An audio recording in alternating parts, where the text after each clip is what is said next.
भूर्भुवः स्वः तत्सवितुर्वरेण्यं भर्गो देवस्य धीमहि धियो यो नः प्रचोदयात्। आदरणीय श्रद्धेय डॉक्टर कृष्णपाल जी, आदरणीय श्री अवनीश जी, स्थानीय आर्य समाज के सम्माननीय प्रधान श्री सुनील अरोड़ा जी, समुपस्थित माताओं, देवी और सज्जनों, आज हम लोग इस आर्य समाज के संस्थापक और संरक्षक तक उन्होंने यात्रा की। संस्थापक से संरक्षक तक, संरक्षक पद से युक्त होकर अपना जो जीवन यात्रा का क्रम था उसको जिन्होंने बड़ी सुंदरता से पूर्ण किया, श्रद्धेय श्री अर्जुन देव कालरा जी, जिनके प्रति हम श्रद्धांजलि समर्पित करने के लिए यहाँ एकत्रित हुए हैं। मेरे से पूर्व बहुत सुंदर श्रद्धा का क्रम चल रहा था। अवनीश जी ने एक बात की कि शायद मैं यहाँ पर उनसे सबसे कम संपर्क में रहा हूँ,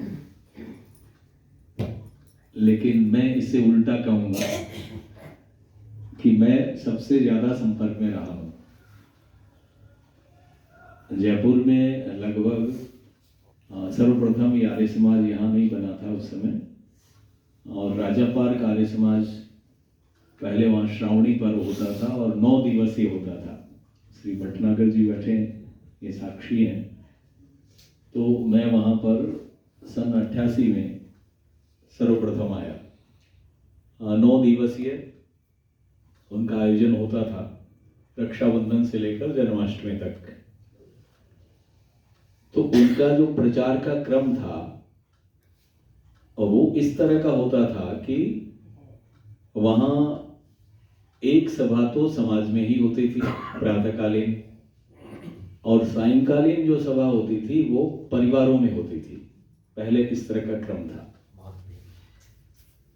तो उसमें से एक दिन मानसरोवर के लिए भी निश्चित होता था, और उस समय वो विक्रम टेम्पो चलते थे और बहुत ज्यादा साधन नहीं थे। वहां से उन्हीं में भरकर माताएं, वहां बहुत श्रद्धालु थी और बड़ी भारी संख्या में, और हम आते थे।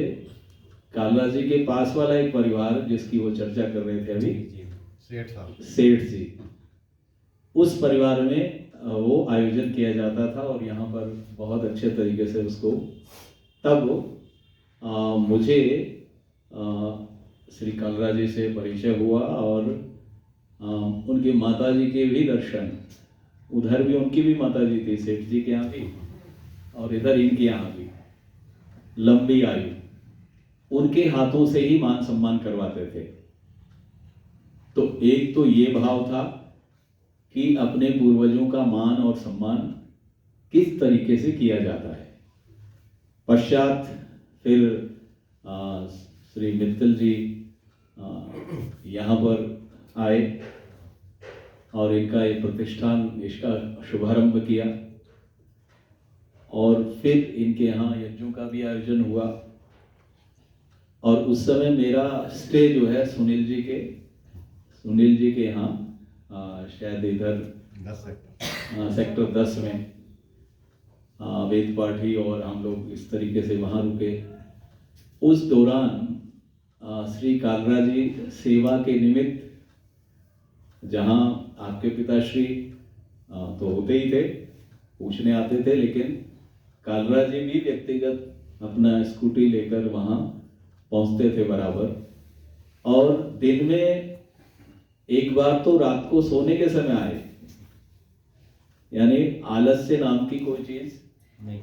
दिन में लगभग 7-8 बार, चाहे वो कैसा भी समय रहा हो, किसी भी तरह, क्योंकि उस समय मोबाइल आदि का समय नहीं था, तो रात्रि जब बिल्कुल सोने के लिए तैयार थे तब भी अगले दिन की कुछ बात की जानकारी के लिए वहां पर आए। तो अति उत्साहित पात्रता मैंने उनमें देखी। एक तो होता है उत्साह, सामान्य उत्साह। कई बार ऐसा बहुत सारे लोग कहते हैं कि जब व्यक्ति होता है तब उसके दोष दर्शन अधिक होते हैं, लेकिन जाने के बाद दोष नहीं रहते। इसलिए हमारे एक शब्द आता है पुण्य स्मृति। मैं कई बार चिंतन करता हूं ये शब्द पढ़ा ही कैसे। तो हम पुनीत कर्मों का ही स्मरण करते हैं जाने के बाद, और वो फिर चूंकि उस समय कारण है उसका। सभी व्यक्तियों का दृष्टिकोण अलग अलग तरीके का होता है। एक काल है जिसको कहते हैं व्यवहारिक काल, और उस व्यवहार काल में कई बार बातचीत में या आप जैसा चाहते हैं सामने वाले से वैसा वो नहीं कर रहा हो, तो आपको लगेगा, आप तुरंत मार्किंग कर देते हैं कि आदमी ठीक नहीं है। लगभग ये होता है, क्योंकि उसके लिए हम धैर्यता आदि का अभाव होता है हमारे अंदर, और हम कुछ चीजें ऐसी तुरंत निकाल लेते हैं। कई बातें होती हैं ऐसी। तो मैं एक तरफ जाता हूं कि हमें जो जो प्रेरित करने वाले गुण उस व्यक्तित्व में रहे हैं, तो इसमें तो कोई संदेह नहीं है। हम जब कोई स्मारिका, कोई पुस्तक कुछ होता है या कोई गीत होता है, तो उसमें एक मुखड़ा होता है, हेडलाइन, ऐसे आमुख होता है। तो आमुख अगर देखें श्री कालरा जी का, तो कहीं से भी उसमें कोई चीज छुप रही हो, यानी छुपाने जैसी कोई चीज नहीं थी। स्पष्टवादिता थी। सामने वाला किस तरीके से नापता आंकता है, उनको उसकी कदापि परवाह नहीं थी। तो ये बहुत बड़ी बात होती। कई लोग दिखने में कुछ होते हैं, होते कुछ है। तो स्पष्टवादिता उनके पास में रही है। और एक और बड़ी बात रही है, वेद का एक बड़ा सुंदर सा मंत्र है, मुझे जो कि अभ्यास में ही है कुछ चीजें, कि उस आधार पर कुछ कहने का मन करता है। तो वेद में कहा, संसितो रश्मिना रथ, संसितो रश्मिना हय। रथ शब्द है, ये जीवन जो हमारा एक रथ की भांति तो है, और इसको अगर हम रथ शब्द को गहराई में लेकर जाएं तो र जोड़ थ, तो र रमणीयता के लिए और थ का मतलब धर्वण। जहां रमणीयता से गतिशील अवस्था हो उसको क्या कहेंगे? रथ। तो रमणीयता का अर्थ क्या लेंगे? आप जितने भी लोग हैं बहुत अच्छा चलते होंगे, इसमें कोई शक नहीं, बहुत सुंदरता से कदम रखते होंगे, चलते हुए बहुत अच्छे लगते होंगे। और आजकल बहुत सारे लोग अपनी रील बनाकर दिखाते हैं कि हम कैसे चल रहे हैं। तो मैं आपको निवेदन कर रहा हूं, आपकी जो रमणीयता है, यदि आपको यहाँ प्रातःकाल इस गतिविधि में, यज्ञ आदि में, संध्या उपासना में, इस गति में आप आनंदित होकर मस्ती की चाल में आ रहे हैं, मेरी बात समझ लिया? इस गतिविधि के लिए, संध्या के लिए, यज्ञ के लिए, साप्ताहिक सत्संग के लिए, संगोष्ठी के लिए, विचारों के लिए बहुत रमणीयता के साथ गति करते हुए आ रहे हैं, और ये सतत बनी रहे जीवन पर्यंत। तो ये क्या होगा? ये रथ को परिभाषित करने के लिए बहुत सुंदर सा उदाहरण होगा। इसका अर्थ है कि रमणीयता होती वहां है जब हम अच्छे कार्यों के लिए जा रहे हो। अगर कुछ गलत करने जा रहे हो तो हाव भाव, चाल बदल जाएगी। किसी को मारने जा रहे हो तो कैसी चाल होगी आपकी? किसी से लड़ने जा रहे हो तो कैसी चाल होगी? उसमें रमणीयता होगी क्या? कदापि नहीं। लेकिन शुभ कार्यों के लिए जो स्टेप, जो कदम आप रख रहे हैं, वो कितने सुंदर होते हैं, बहुत अच्छे लगते हैं, और उसमें गतिशीलता बनी रहती है। और उस गतिशीलता को उस रमणीयता के साथ गतिशीलता को जब अन्य लोग देखते हैं तो वो भी उसमें जुड़ने लगते हैं और एक अच्छा सा भाव बन जाता है। तो वेद में ये बात कही, क्षण शितौ रश्मिना रथ। रश्मि शब्द के दो अर्थ हैं, एक किरण और एक रस्सी। किरण का कार्य उजाला देने का और रस्सी का काम कसना बांधना, उसके काम आती है। तो कहा गया आपका ये जो रथ है ये कैसा होना चाहिए, ये कसा हुआ होना चाहिए, ज्योतिषमान होना चाहिए, उजाला होना चाहिए इसमें, और जहां जा रहे हैं वहां उजाला लेकर जाएं और धर्म रूपी रस्सी से कसा हुआ भी हो। तो एक कसा हुआ जीवन का अर्थ यूं कह सकते हैं अनुशासित। तो हम श्रद्धांजलि समर्पित कर रहे हैं आदरणीय श्री कालरा जी को, तो एक गुण उनका ये भी हम युक्त करें कि बहुत अनुशासित सा जीवन रहा है। हमने चूंकि मैं यहाँ करीब कुछ काल यहाँ रहा हूँ मानसरोवर में, और नित्य प्रति यज्ञ में भी, नित्य के यज्ञ में आना हुआ जब भी यहाँ रहे, तो उनका एक समय निश्चित था प्रातः भ्रमण का, प्रातःकाल भ्रमण करने का। और भ्रमण काल में चूंकि अच्छा स्वास्थ्य, अच्छा कद काठी आप देखते हैं ऐसे रहे हैं, वृद्धावस्था में भी ऐसा नहीं लगे कि कहीं बहुत ज़्यादा झुक गए हों, बहुत अच्छी व्यवस्था में रहे।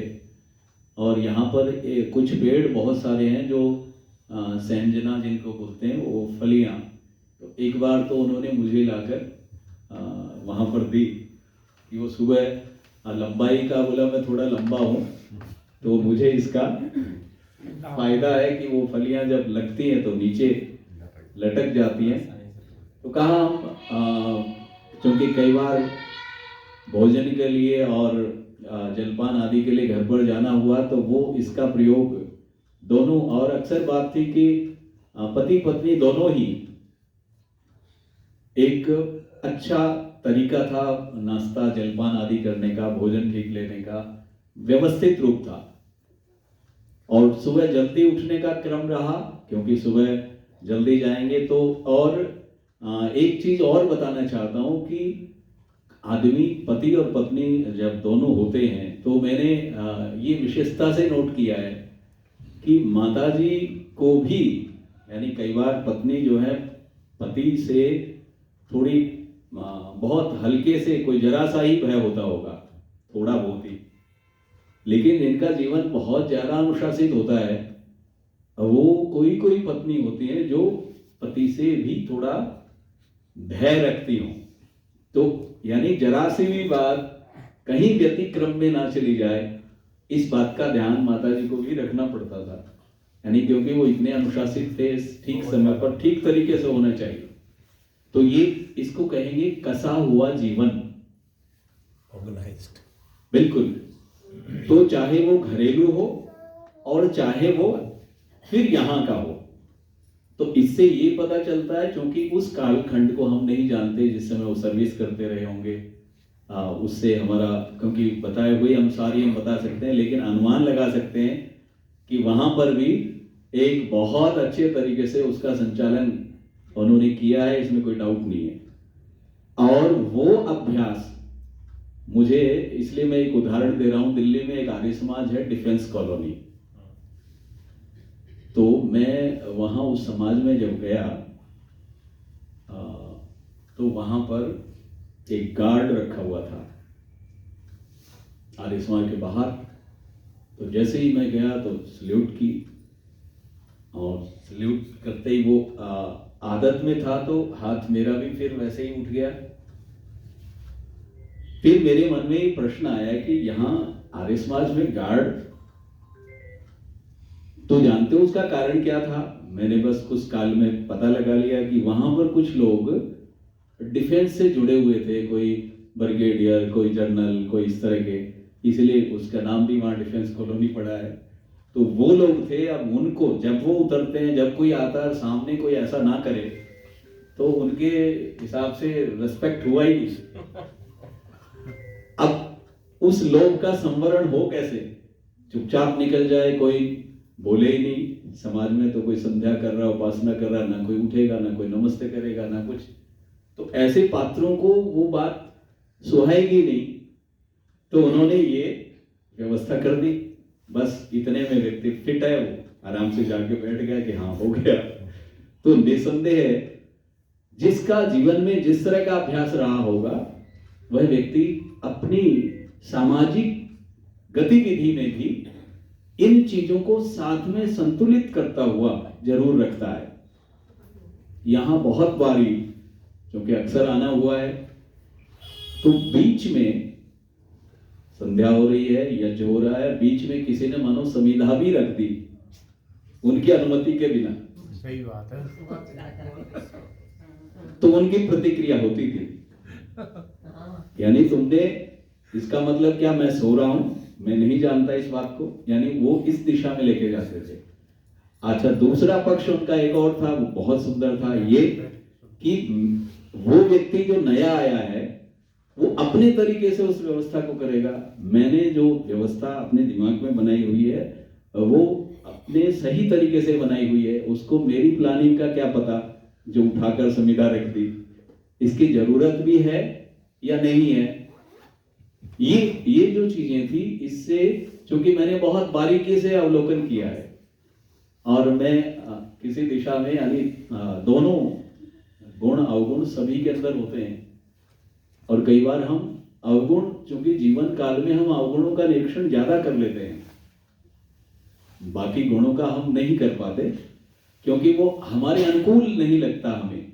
जैसे मानो आपने कोई बीच में सवाल पूछ लिया, कई बार मैं यहाँ बोल रहा था और किसी ने बीच में बोल लिया, उन्होंने एकदम तुरंत रोक दिया उसको, ये क्या तरीका है, और इससे सामने वाले को लगा ये आदमी तो बहुत खराब है, सही बात है, कि बड़ा गड़बड़ है ऐसा। जबकि वो उसको एक व्यवस्था के प्रतिकूल मानते थे कि ये एक तरीका नहीं है, सभ्यता होनी चाहिए, तरीके से पूछना चाहिए। तो कहने का अर्थ, किसी भी कार्यक्रम को सुव्यवस्थित संचालित करने का अद्भुत और विलक्षण गुण था। दूसरी बात मैं आपको निवेदन कर रहा हूं कि एक पक्ष और था, क्योंकि संचालन करने के लिए कई बार थोड़ा सा हमें कठोरता का रूप रखना ही पड़ेगा, जितनी देर यहां बैठते हैं, जो भी अध्यक्ष है, जो संचालन कर रहा है, जो भी। लेकिन दूसरा पक्ष ठीक उसके विपरीत था, क्योंकि इनके यहां जब भी रुकते थे तो नीचे सीढ़ियों से ही कोई कोई हंसी, कोई मजाक, कोई चीज, वो चाहे सतीश जी से करते हैं, क्या बात है भाई, पेट बाहर निकल रहा है, कुछ ज्यादा खिला रही है सुधा, कुछ इस तरह की बात, यानी वो ऐसी भी बात जो बिल्कुल यहां से, इस आसन से बिल्कुल विपरीत थी। तो ये भी आज बहुत अच्छी बात लगती है कि जैसा काल, जैसा देश, वैसा देश, ऐसी स्थिति भी, तो बहुत सुंदर गुण है। लेकिन मैं जो गहरी बात करना चाहता हूं, उसके पीछे एकमात्र ये कारण था कि एक बहुत सुंदर सपना देखा था, और हमने अपने सामने ही सारे समाज की स्थापना हुई। आदरणीय श्री ओम प्रकाश जी, जो आपके पिताश्री, वो सारा मुझे विवरण पता है, किस तरीके से उन्होंने सपोर्ट किया। वैचारिक वैमनस्य बीच में पैदा हो गया था दोनों के बीच में, और चूंकि पिताश्री आवेशित बहुत हो गए थे तीव्रता से, और इस बात से थोड़ा चिंतित होकर इस समस्या को उन्होंने मेरे सामने रखा, कालराज जी ने, और मुझे ये कार्य सौंपा। मुझे कई बार ऐसे कार्य सौंपते थे, हालांकि वो मेरे पे विश्वास करके ही सोचते होंगे, तो उन्होंने कहा कि किसी भी तरीके से ओम प्रकाश जी को समझाओ। तो मैंने फिर ये विचार किया कि दोनों के अंदर वैमनस्य पैदा ना हो, तो फिर मैं उनको वहां से लेकर, मैंने कहा आइए कालराज जी के यहाँ नाश्ता करेंगे। अब उनके चूंकि एकदम से तो कहा, लेकिन मैंने हाथ पकड़ के वहां ले आया, और वो भी कहा चलिए कोई बात नहीं, ऐसा कोई विचार थोड़ी है। लेकिन वो जिस तरीके से सोचते थे, वहां फिर वो सामंजस्य बना, विचार बने। कई बार विचार व्यक्तिशः सुनील जी के भी कहीं मेल नहीं खाते थे, तो फिर वो मुझे ही फोन करके कहते थे कि सुनील जी को आप ही ला सकते हैं। यानी ऐसा और एक प्रयास रहा कि सरलता से वहां पर जब पार्क में 10 वर्ष शायद चलाया उस पार्क में कार्यक्रम, लेकिन उनका ध्यान फिर भी बारंबार कि ये कोई अलग से संगठन ना बन जाए, कहीं यहाँ का अनिष्ट ना हो जाए, आर्य समाज का अनिष्ट ना हो जाए, ऐसा उनका चिंतन रहा। लेकिन संयोग की बात थी कि वहां भी ऐसा चिंतन नहीं था कि इसको कोई हानि पहुंचाई जाए, ऐसा कदापि नहीं था, ऐसा भाव ही नहीं था। हमारा भी समर्थन था वहां किसी भी रूप से एक स्वच्छ वातावरण में कार्यक्रम किया जाए। तो एक दिव्य स्वप्न उनका था कि आर्य समाज की उन्नति हो। उस बात का भी उन्होंने वर्णन किया कि भूमि लेने के लिए उन्होंने बहुत पहले प्रयास किया था। एक जाने पहचाने अधिकारी तपेंद्र जी यहाँ आए थे और ये लोग एक आवेदन पत्र उनके पास लेकर गए और बड़ी रूखेपन से उन्होंने रिजेक्ट करके फेंक दिया। उस बात को भी उन्होंने हमें बताया और फिर ये अवस्था बनी, ईश्वरीय कृपा कहें जिस भी तरीके से, और इसमें बहुत बड़ा योगदान वो सतत साधना करते रहे। इस एक तरह से जैसे एक वृक्ष पौध को जैसे हम लगाते हैं और उसको फिर पूरा होने तक जैसे संरक्षण किया जाता है, इस समाज के प्रति उनका ये योगदान रहा है। अल्प समय में उनके उन गुणों के बारे में बहुत ज़्यादा बताना मुश्किल होता है, लेकिन ये कहेंगे क्षण से तो रश्मिना रथः, वो कसा हुआ जीवन था, प्रशस्त था, और यूं कहें कि किसी भी संस्था के लिए ऐसे पात्रों का होना बहुत आवश्यक है। तो उन दिव्य गुण का स्मरण करता हुआ उनके प्रति मैं अपनी सच्ची श्रद्धांजलि समर्पित करता हूँ और अवशिष्ट परिवारजनों के लिए प्रभु से प्रार्थना करता हूँ कि उनको संबल सामर्थ्य प्रदान करें ताकि उनके दिखाए हुए सुंदर मार्ग का अनुकरण वो करते रहें। इन्हीं कामनाओं के साथ बहुत श्रद्धांजलि देने के लिए इकट्ठे हुए। कई बार मैंने देखा है कि वो अर्जन देव बोलते थे, कभी अर्जुन देव बोलते थे। आज मैं तस्वीर में भी देखा हूँ उनका नाम आ रहा है अर्जन देव। तो मैं इस चीज को बिल्कुल क्लियर करूंगा क्योंकि अब हम कुछ आगे उनके बारे में जब भी लिखें तो उनका नाम सही लिखें, क्योंकि मैंने सिग्नेचर में उनका देखा है अर्जुन लिखते हैं वो हिंदी में तो, और यहाँ भी लिखा हुआ है अर्जन देव। पंजाबी भाषा सुरेंद्र को सुरेंद्र बोलते हैं। तो इस तरीके से बात है। चलिए मैं आपको बताऊं कि उन्होंने एक एप्लीकेशन लगाई हुई थी जमीन के लिए, इस जो भी लेनी थी। और उस समय तो ये वाली थी नहीं, उस समय तो ये था कि एप्लीकेशन लगी हुई है। तो मेरे साले जी हैं प्रवीण नासा, उनको मैंने एक दिन कहा भाई मैंने कहा तुम्हारी बड़ी अच्छी अप्रोच है, हमारा हाउसिंग बोर्ड में एक अपॉइंटमेंट तो करवा दो। तो बोले कि भाई पवन अरोड़ा से तो मेरी जान पहचान है। तो ओम प्रकाश गुप्ता जी, मैं और अर्जुन देव कालड़ा जी सबसे पहले वहाँ गए थे। तो इमीडिएट वो प्रवीण नासा का वहाँ पे हमने रेफरेंस दिया था, तो उन्होंने तुरंत फाइल पुटअप के लिए ऑर्डर किए थे और फाइल उसी दिन सर्च करके निकाल ली गई थी वहीं पे हाउसिंग बोर्ड में। एप्लीकेशन भी लगी हुई थी। फिर वो जो भी प्रोग्रेस थी वो मैंने कोठारी साहब को बताई थी आके। तब उन्होंने मेरे को कहा था कि अरे पवन अरोड़ा जी हैं क्या वहाँ पे चेयरमैन, तो उनको तो मैं बोल दूंगा। फिर वहाँ से सारी जिम्मेदारी कालरा साहब ने ले ली थी, वो कोठारी साहब ने ले ली थी। और उसके बाद तो फिर मेरे को पता नहीं है कितने चक्कर लगे, लेकिन 20 या 50 चक्कर हमारे लगे हैं हाउसिंग बोर्ड के। लेकिन अब हम बिल्कुल स्थिति में हैं। हमारे को नगर निगम से नक्शा अप्रूव होकर के हाथ में आ चुका है और वो नक्शा हम